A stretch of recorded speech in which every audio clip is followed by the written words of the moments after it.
Cumhuriyeta Mahabat ya Ciwan ya Kurdistan sala 1946 hatibû damezrandin lêbelê beriya wan behsa damezrandina Cumhuriyeta Kurdistan ya Mahabatî Ciwan bikin lazim e em hinekî bi şûnda herin li hedîse û bûyerê wê serdemê yê nexwasin piştî herba cîhanê yê yekemîn û ya duyemîn hedîse û bûyerê got li cîhanê pêk hatine lazim em hinkî behsa wan bikin da got yani Cumhuriyeta Mahabat ya Ciwan çima hat damezrandin û çima xirabû wek tê zanîn herba cîhanê yekemîn bi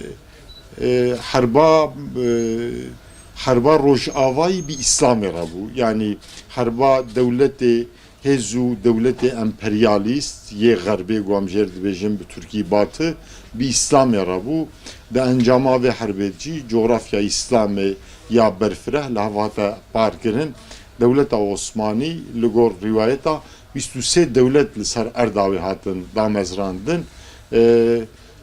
dewletê qelew yê Xurt yê Rojava li ser dewleta Osmanî gotin her qewm her millet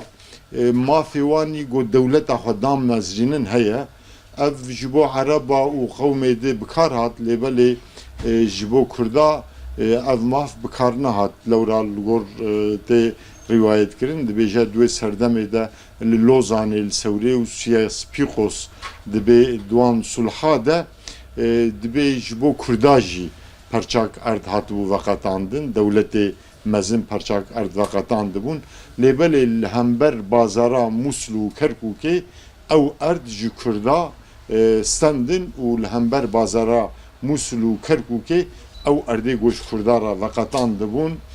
dewletê emperyalîst hêzê emperyalîst ew erd xira kirin yani Kurdistan ne got ser wan erda wê bihata damezrandin xira kirin ew sulhana paşê gelê Kurd yê Îranê ji xwe berê nava dewleta Îranê de bû dewleta Îranê hudûdê wê û Osmanî bi sulha qesrî şirîn cev hatibû diyar kirin lêbelê gelê Kurdî got bin tehekkuma dewleta Osmanî de li sê perça hate parkirin qismek di nava Tirkiye de ma qismê duyem li Sûriye hate parkirin qismê sêyemîn jî li dewleta Iraqê hate parkirin û bi vî rengî di dünyayê de belkî duê serdemê de yani serdema piştî herba cîhanê yekemîn got li ser dewleta Osmanî berfireh gelek dewlet hatin avakirin qewmekî got bi jimara xwe nêzî 10-15 milyona bûn belkî yê bê dewletman gelê Kurd bûn bi rastî ev jî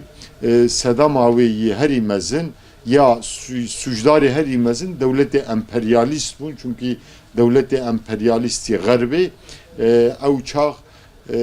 gelek qaymakamê got ji Ereba di bajarekî di Osmanî ve girêdayî bû wek Birleşik Arap Emirliklerî wek Kuwêtê wek Tunisê wek Fasê got bi qaymakamtiyekê ya bajarkî bi Osmanî ve girêdayî bûn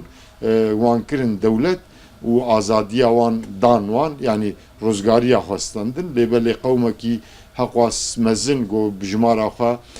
belkî hema beramberî Ereba bû nehiştin bi dewlet piştî herba cîhanê duyemîn nexwasim Amerika û İngiliz yani Britanya çûne İranê qismekî İranê îşgal kirin Şah Reza Pehlevi ji text daxistin ku rewî umrê 21 sal bû anîne ser text Rusya jî nava wana de bû duê serdemê de İranê ji petrolê par neda van dewletê qelew dewletê qelew nexwasim Rusya qarta Kurda bi pêş vexist yani qarta Kurda derxista holê ya wan û Azeriya ji Kurda û Azeriyê Îranê re gotin heqê wê got hûn azadiyê xwe îlan bikin heye piştgiriya wan kirin hinek silah jî da wan û Kurd û Azeriyê Îranê sala 1946 de rizgariya xwe îlan kirin paşê piştî vê rizgariyê got dewleta Îranê biçûk bû şahê Îranê gazî Rusya kir goş petrolê parek mezin ezê bidmete piştgiriya xwe ji paşvan her du dewleta şûn da bistîne duê serdemê de Rusya piştgiriya got li Kurda û li Azeriya dikir rakir piştgiriya xwe servan her du qewma rakirin dewleta Îranê jî rabû êrişî ewil Kurdistanê kir paşê jî êrişî Azerbaycan kir ev her du dewletê ciwanî got li ser azadiya wan de salek derbas nebû bi carekê ji holê rakirin Kurdistan Cumhuriyeta Mahabat 22 çile sala 1920 sala 1946 de li Mahada li qada çarçra hatibû azad kirin hatibû elan kirin azadiya xwe elan kiribûn serkomarê wê yê yekemîn Qadî Muhemed û Qadî Muhemed di wê serdemê de di nava gelê Kurd el Mehabatê Qadiyê bajarê Mehabat bû bavî wî beriya wî bavî wî Qadiyê bajarê Mehabat bû tehsîla xwe yî medreseyê qedan dibû hem li Mehabat hem li Kurdistan alimekî bi nav û deng bû di mezhebê Şafiî di gelek li pêş bû boî warê gelê Kurd boî serokantiyê wî layık dîtin û wî kirin serkomarê Cumhuriyeta Mehabat yê yekemîn em li wê serdemê dinerin dewleta Mehabat ji sî wezaretî bikar dihat yanî sî wezîrê wê hebûn ev wezîr û parlamenterê wê hema li gorî rîwayeta hemû ji terîqeta Qedrî û Nexşî bûn ev jî dide rêdan got gelê Kurd bi damezrandina vê dewletê vê Cumhuriyeta ciwan got ji dînê xwe derbas nebû ye nexwasin kesê oldar yê dîndar anîne îxtîdarê boî got bêrêzî duwarê dînî de bêrêzî çênebe lê mixabin piştî got duê serdemê de got ev hêza super got jera digotin Rusya piştgiriya xwe ji Kurdistana ciwan û ji Azerbaycana ciwan rakir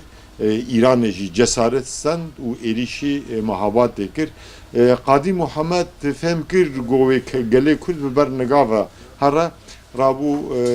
peyamek şanda ji rayedarê dewletê ji nûrê dewleta Îranê re got alaqê xwe ji gel nînin heger sûcek hebe sûcdar ez û wezîrê xwe em ê teslîm bibin bi şertê hûn alaqê xwe ji gel û ji herêma Kurdistan nînin rabû Qadî Muhemed û du hevalê xwe teslîm bûn dewleta Îranê piştî sê heyva muhekemat formalîte rabû derheqê îdama şenqandina wî de mahkemê qerar da û di meha adarê de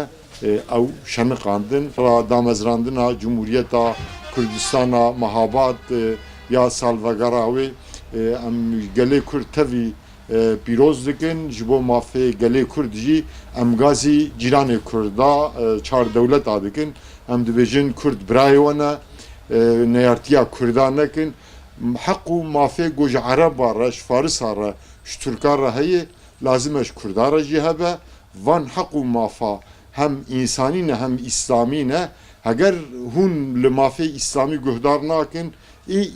insani yani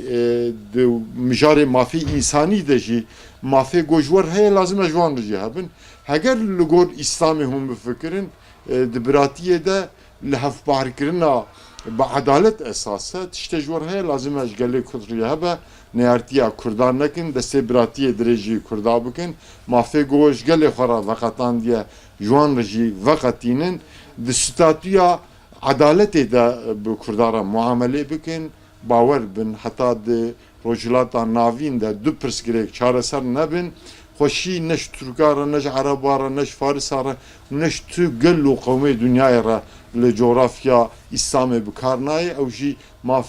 yê pirsgirêka yekemîn mesela Kurda ye pirsgirêka duyemîn jî ya Filîstîn e heta her du pirsgirêk çareser nebin tu gel rojhilata navîn coğrafya İslamê xweşî û huzûrê nabîne serfîraz nabe silav û rêz û hurmetê xwe ji hemû temaşevan û guhdara re xwendekara re birê dikim